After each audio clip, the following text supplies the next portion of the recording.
How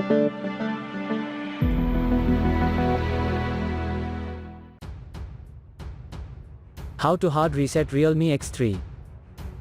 Step 1. At the very beginning, turn off the mobile by holding the power key for a few seconds. Step 2. After that, push volume down plus power button for a couple of seconds. Step 3. Release all keys when the Realme X3 shows up.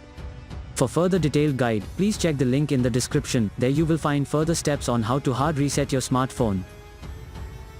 For further detailed guide, please check the link in the description. There you will find further steps on how to hard reset your smartphone. For further detailed guide, please check the link in the description. There you will find further steps on how to hard reset your smartphone.